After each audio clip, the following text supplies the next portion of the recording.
summary of the last 9 months. 9 months have already elapsed from the commencement of my journal, and I fear that amidst the heterogeneous matters that succeed without order in it, I may have often lost sight of my principle, my only object, that which concerns Napoleon, and may serve to characterize him. It is to make up for this, where necessary, that I here attempt a summary in a few words, a summary which I propose, moreover, on the same account to repeat in future at intervals of 3 months. On quitting France, we remained for a month at the disposal of the brutal and ferocious English ministry. Then our passage to St. Helena occupied 3 months. On our landing, we occupied Briars nearly 2 months. Lastly, we've been 3 months at Longwood. Now, these 9 months would have formed 4 very distinct epochs, with one who had taken the pains to observe Napoleon. All the time of our stay at Plymouth, Napoleon remained thoughtful and merely passive, exerting no power but that of patience. His misfortunes were so great and so incapable of remedy that he suffered events to take their course with a stoical indifference. During the whole of our passage, he constantly possessed a perfect equanimity, and above all, the most complete indifference. He expressed no wish, showed no disappointment. It is true the greatest respect was paid to him. He received it without perceiving it. He spoke little, and the subject was always foreign to himself. Anyone who, coming suddenly on board, had witnessed his conversation would undoubtedly have been far from guessing with whom they were in company. It was not the emperor.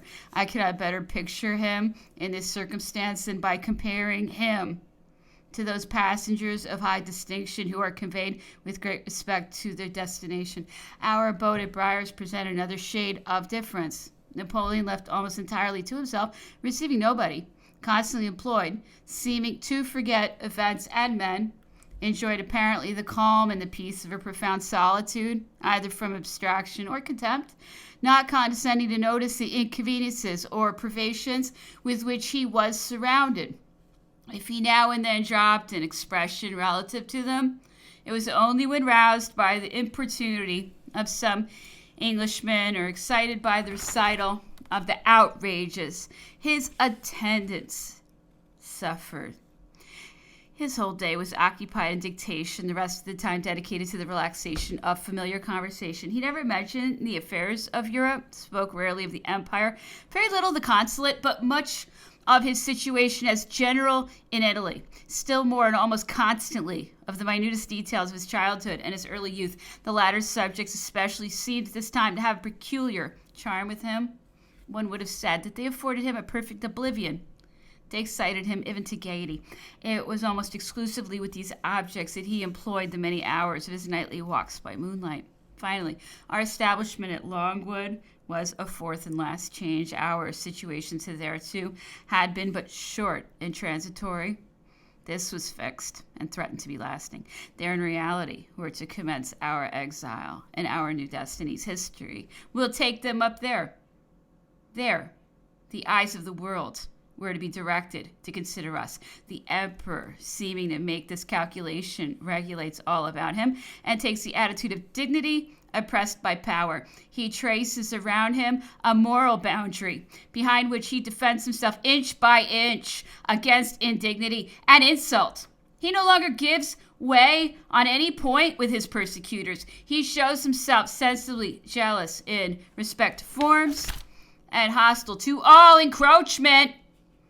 The English never doubted that habit would in the end produce formality. The emperor brings them to it from the first day, and the most profound respect is manifested. It was no small surprise to us, nor a slight satisfaction to have to observe amongst ourselves that without knowing how or why, it was never the less perceptible that the emperor now stood higher in the opinion and the respect of the English than he had hitherto done. We could have perceived that this sentiment was every day increasing. With us, the emperor resumed entirely in his conversations the examination of the affairs of Europe. He analyzed the projects and the conduct of the sovereigns. He compared them with his own, weighed, decided, spoke of his reign, of his deeds. In a word, we once more found the emperor and all Napoleon. Not that he had ever ceased to be so for an instant.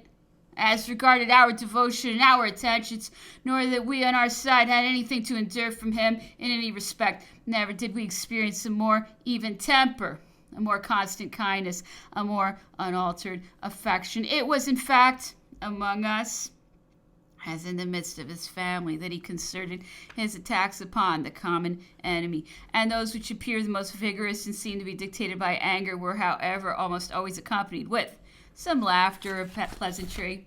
The emperor's health during the 6 months preceding our establishment at Longwood did not seem to undergo any change, notwithstanding his regimen was so completely altered. His hours as food were no longer the same. His habits were completely deranged. He who had been accustomed to so much exercise had been confined all this time to a room. Bathing had become a part of his existence, and he was constantly deprived of it, etc. It was not till after his arrival at Longwood, and when he was again supplied with some of these things, when he rode on horseback and returned to the use of the bath, that we began to perceive a sensible alteration. It is a singular circumstance that so long as he was ill-situated, he suffered nothing. It was not till he was better that he was seen to be in pain. May it not be that in the moral, as in the physical system, there is often a long interval between the causes and their effects. April 1st through 2nd. All that is in any way connected with the Emperor Napoleon must be worthy of observation and will be held valuable by thousands. With this conviction, I shall proceed minutely to describe his apartment, its furniture, the details of his toilet, etc., and in course of time, may not his son one day take pleasure in reproducing these details, picturing to himself the appearance of distant objects and seizing fleeting shadows, which to him will perhaps supply the place of reality? The emperor's own apartments consist of 2 chambers, A and B, each 45 feet long and 42 broad and about 7 feet high. A very indifferent carpet covers the floor, and pieces of nankin instead of paper line the walls of both rooms. The bedchamber A contains the little camp bed A, in which the emperor sleeps, and the couch B, on which he reclines the greater part of the day. This couch is covered with books, which seem to dispute with the emperor the right of possession to it. Besides this couch stands a small table, C, on which the emperor breakfasts and dines when he takes his meals in his own chamber, and which in the evening bears a candlestick with 3 branches surmounted by a large ornament. Between 2 windows and opposite the doors stands a chest of drawers, D, containing the emperor's linen, and on top of which stands his large dressing case. Over the fireplace, C, hangs a very small glass together with several pictures. On the right is a portrait of the King of Rome, sitting on a sheep by M.A. Thibault, and on the left hangs, as appended to it, another portrait of the young prince, sitting on a cushion and putting on a slipper. This picture is also the production of Thibault. Lower down is a small marble bust of the King of Rome, 2 candlesticks, 2 scent bottles, and 2 cups of silver gilt taken from the emperor's cabinet complete the arrangement and the decoration of the chimney piece. Lastly, at the foot of the couch and directly in the view, the emperor, when he reposes on it, when he does the greater part of the day, hangs Isabe's portrait of Maria Louisa holding her son in her arms. This wretched little closet has thus become a family sanctuary. I must not omit to mention Frederick the Great's large silver watch, which is a sort of mourning bell. It was taken at Potsdam, and it hangs on the left of the chimney piece, beyond the portraits.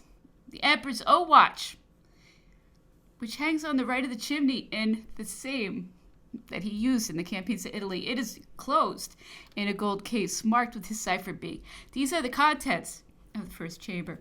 In the second room B, which serves as a sort of study, along the walls next to the windows are several rough shelves supported on brackets, on which are scattered a great number of books, and the manuscripts have been written from the emperor's dictation. Between the 2 windows is a bookcase G, in the form of a bookcase, and on the opposite side stands another campstead H, similar to the one already mentioned. On this bed, the emperor sometimes reposes in the daytime, and he occasionally lies down on it when he arises from the other bed during his frequent sleepless nights, and when fatigued with dictating or walking about alone in his chamber. Lastly, In the middle of the room stands the writing table, with marks indicating the places usually occupied by the emperor and each of us during his dictations.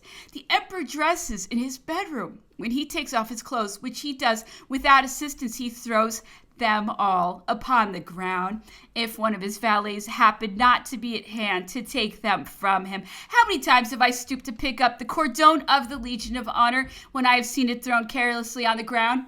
Shaving, which is almost the last business of the emperor's toilet, is not commenced until he gets on his stockings, shoes, etc. He shaves himself, first taking off his shirt, retaining only his flannel waistcoat, which he had laid aside during the excessive heat we experienced in crossing the line, but which he was obliged to resume at Longwood in consequence of a severe attack of the colic. From this, however, the use of his flannel waistcoat speedily relieved him. The emperor shaves in the recess of the window nearest the fireplace. His first valet de chambre hands him the soap and razor, and the second holds before him the looking glass of his dressing case, so that the emperor may present to the light the side that he is shaving. It is the business of the second valet de chambre to tell him whether or not he shaves clean. Having shaved one side, he turns completely round to shave the other, and the valets change sides. The emperor then washes his face and very frequently his head in a large silver basin F, which is fixed in a corner of the room and which is brought from the Elysee. The emperor is very lusty. His skin is very white, but with few hairs, and he has a certain embonpoint which does not belong to the male sex, and to which he sometimes jokingly alludes. He rubs his chest and arms with a tolerably hard brush. He afterwards gives the brush to his valet de chambre, who rubs his back and shoulders. And when in good humor, he often says, "Come, brush hard as if you were scrubbing an ass." He used almost to drown himself in eau de cologne, at least so long as he had any at his disposal, but his store of this article was speedily exhausted, and as none could be procured on the island, he was reduced to the necessity of using lavender water, the want of eau de cologne. He felt as a severe privation after he has had his back rubbed, or after he has finished shaving each side of his beard. He sometimes good-humoredly looks his valet in the face for a few seconds and then gives him a smart box on the ear, accompanied by some jocular expression. This has been construed by libelists and pamphleteers into the habit of cruelly beating those who were about him. We all, in our turns, occasionally received a pinch or a box on the ear, but from the expressions which always accompanied the action, we thought ourselves very happy in receiving such favors during the period of his power. This calls to my recollection and explains to me certain observations which I once heard from Duke de Craye, one of the emperor's ministers. The duke, when in the height of his glory and power, wished to obtain a certain favor from the emperor. He was conversing with me on the subject, and after adverting to all his chances of success, he said, "I shall have it. After all, the first time I get roughly treated." And remarking that my countenance expressed surprise, he added with a significant smile, "But, my dear fellow, after all, 'tis not so terrible a thing as you imagine. Many would be happy to receive such usage, I assure you.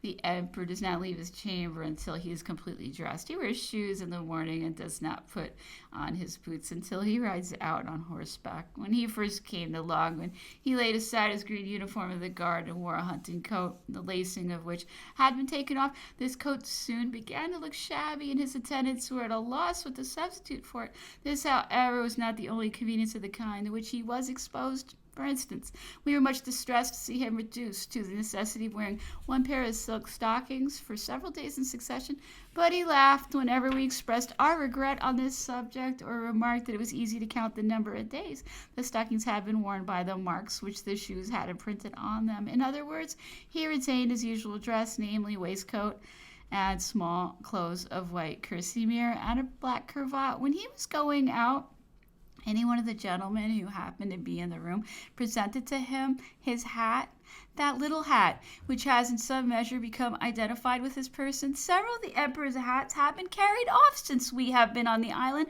for every individual who approaches him is anxious to obtain some token of remembrance of him. How often have we been tormented, even by persons of distinguished rank, to procure for them even a button of his coat or any other trifle belonging to him. I was almost always present at the emperor's toilette. Sometimes I remained after having finished my writing, and sometimes the emperor desired me to come and chat with him. One day I was looking steadfastly at him as he put on his flannel waistcoat. My countenance, I suppose, expressed something particular, for he said in his good-humored way of addressing me, "Well, what is your excellency smile at? What are you thinking of at this moment, sire?" In a pamphlet which I lately read, I found it stated that your majesty was shielded by a coat of mail for the security of your person. A report of the same kind was circulated among certain classes in Paris, and in support of the assertion, allusion was made to your majesty's sudden embonpoint, which was said to be quite unnatural.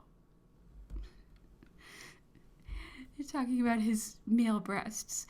I was just now thinking that I could bear positive evidence to the contrary, that at St. Helene at least all precautions for personal safety have been laid aside. This is one of the 1,000 absurdities that have been published respecting me, said he. But this story you just mentioned is the more ridiculous, since every individual about me well knows how careless I am in regard to self-preservation, accustomed from the age of 18 to lie exposed to the cannonball, and knowing the inutility of precautions, I abandoned myself to my fate. When I came to the head of affairs, I might still have fancied myself surrounded by the danger of the field of battle. I might have regarded the conspiracies that were formed against me as so many bombshells, but I followed my old course. I trusted to my lucky star and left all precautions to the police. I was perhaps the only sovereign in Europe who dispensed with a bodyguard. Everyone could freely approach me without having, as it were, to pass through military barracks. The sentinels at the outer gates being passed all had free access to every part of my palace.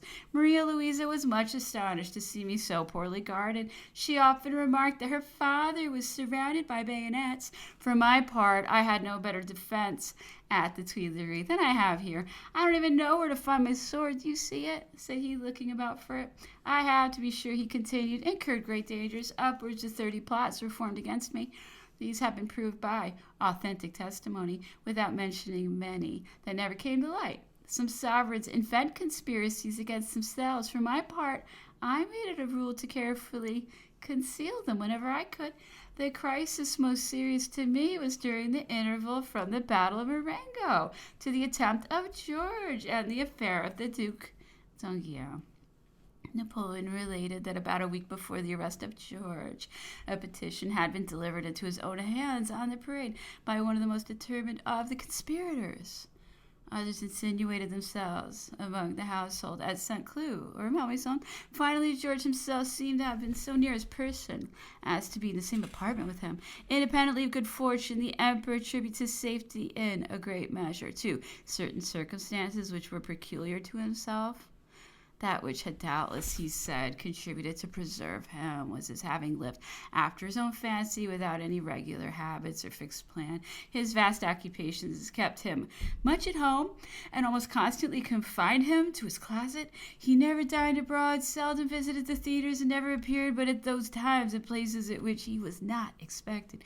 As we were descending to the garden after the emperor had finished dressing, he observed me that the two designs in his life which had placed him in the most imminent danger were those of Ceracchi, the sculptor, and the fanatic of Schönbrunn.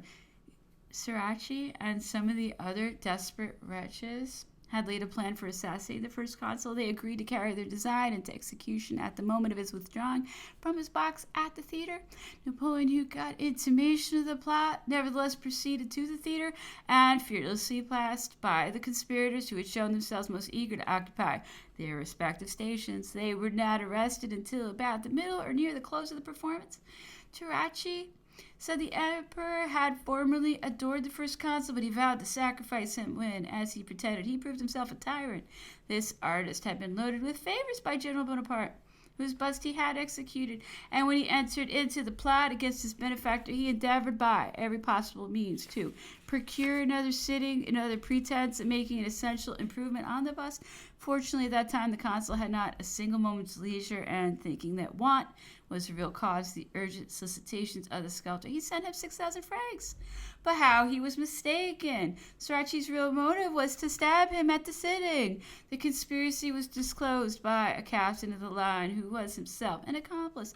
This, said Napoleon, was a proof of the strange modifications of which the human mind is susceptible, and shows to what length the combinations of folly and stupidity can be carried. This officer regarded me with horror as first consul, though he had adored me as a general. He wished to see me driven from my post, but he rejected the idea of any attempt upon my life. He wished that I should be secured, but would not have me injured in any way, and he proposed that I should be sent back to the army to face the enemy and defend the glory of France. The rest of the conspirators laughed at these notions, but when he found that they were distributing poniards and going far beyond his intentions, he then came and disclosed the whole to the consul.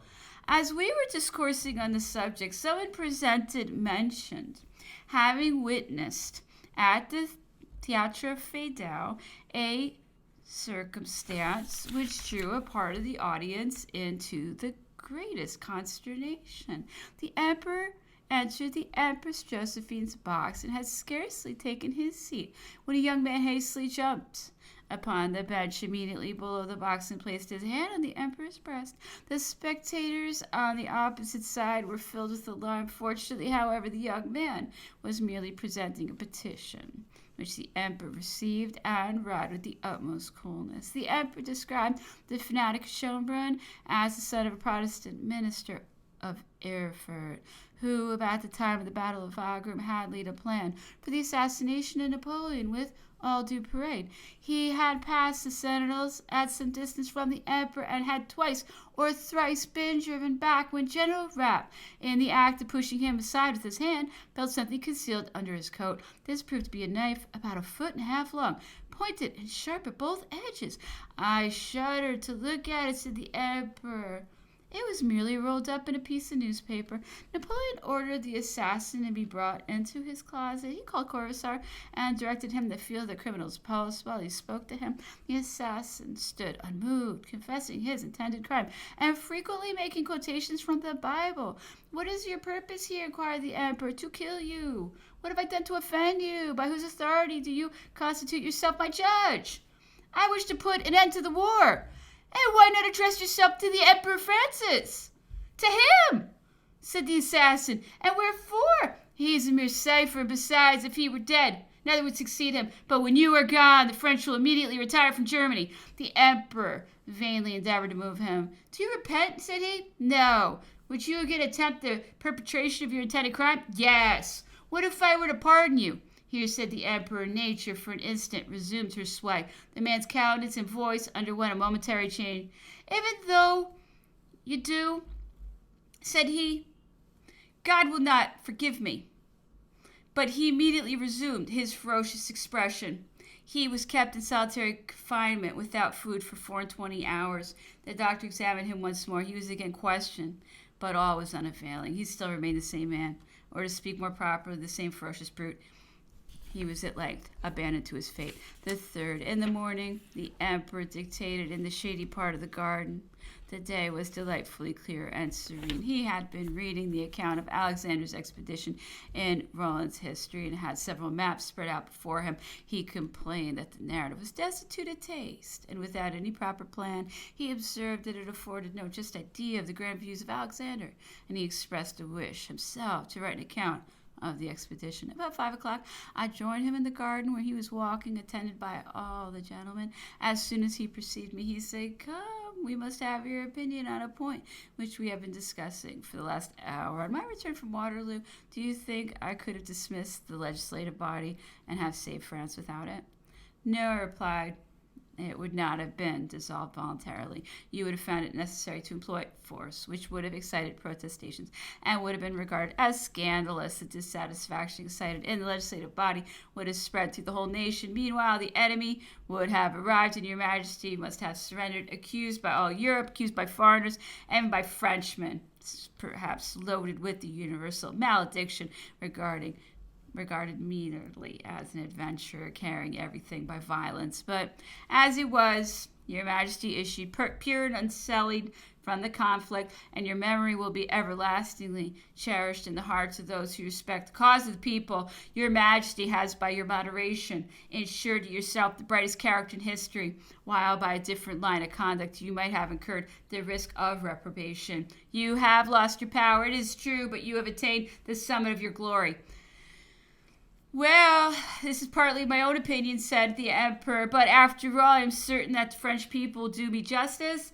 Will they not accuse me of having abandoned them? History will decide. Instead of dreading, I invoke its decree. I have often asked myself whether I have done for the French people all that they could expect of me, for that people did much for me. Will they ever know all that I suffered during the night that preceded my final decision? In that night of anguish and uncertainty, I had to choose between two great courses. The one was to endeavor to save France by violence, and the other was to yield to the general impulse. The measure which I pursued was, I think, most advisable. Friends and enemies, the good and the evil disposed, all were against me, and I stood alone. I surrendered, and my decision, being at once adopted, could not be revoked. I am not one who takes half measures, and besides, sovereignty is not to be thrown off and on like a cloak. The other course demanded extraordinary severity. It would have been necessary to arraign great criminals and to decree great punishment.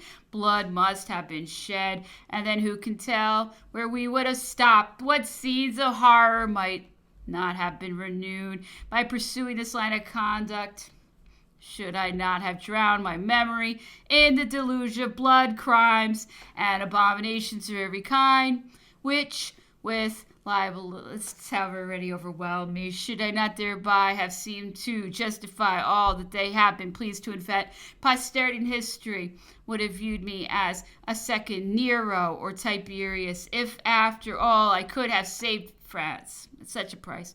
I had energy sufficient to carry me through every difficulty, but it is certain that I should have succeeded.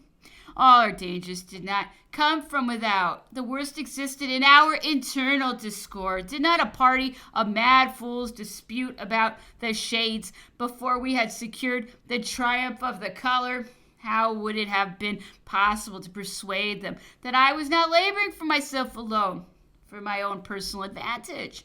How could I convince them of my disinterestedness, or prove that all my efforts were directed to save the country? To whom could I point out the dangers and miseries from which I sought to rescue the French people? They were evident to me, but the vulgar mass will ever remain in ignorance of them until they are crushed beneath their weight. What answer could be given to those who exclaim, "Behold the despot, the tyrant, again violating the oaths which he took but yesterday, and who knows whether amidst this tumult, this inextricable complication of difficulties, I might have perished by the hand of a Frenchman in the civil conflict? Then how would France have appeared in the eyes of the universe, in the estimation of future generations? The glory of France is to identify herself with me. I could not have achieved so many great deeds for her honor and glory without the nation, and in despite of the nation. France is inclined to elevate me to too high a point. As I said before, history will decide." He then adverted to the plan and details of the campaign, dwelling with pleasure on its glorious commencement, and with regret on the terrible disaster that marked its close. "Still," continued he, "I should have considered the state of affairs as by no means desperate. I had obtained the aid I expected. All our resources rested in the chambers. I hastened to convince them of this, but they immediately rose against me under pretense that I was come to dissolve them. What an absurdity! From that moment all was lost.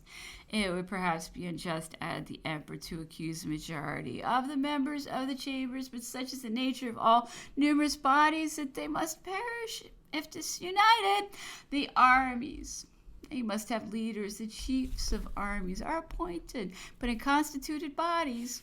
Men of eminent talent and genius rise up and rule them. We wanted all this, and therefore, in spite of the good spirit which might have animated the majority, all were, in an instant, plunged into confusion and tumult. The legislative body had perfidy and corruption stationed at its doors, while incapacity, disorder, and perversity prevailed in its bosom, and thus France became the prey of foreigners. For a moment, I entertained the idea of resistance. I was on the point of declaring myself permanently at the Tuileries, along with my ministers and counselors of state. I had thought of rallying round me the 6,000 guards who were in Paris, augmenting them with the best disposed portion of the National Guard, who were very numerous, and the Federate troops of the Faubourgs, of adjourning the legislative body to Tours or Blois, reorganizing before the walls of Paris the wrecks of the army, and thus exerting my efforts singly as a dictator for the welfare of the country. But would the legislative body have obeyed? I might have enforced obedience, it is true, but this would have been a new cause of scandal and a fresh source of difficulties. Would the people have made common cause with me? Would even the army have continued constantly faithful to me? In the succession of events, might not both the people and the army have been separated from me? Might not the plans have been arranged to my prejudice? The idea that so many dangers were caused by me alone might have served as a plausible pretext, and the facilities which everyone had experienced during the preceding year in gaining favor with the Bourbons might to many have been decisive inducements.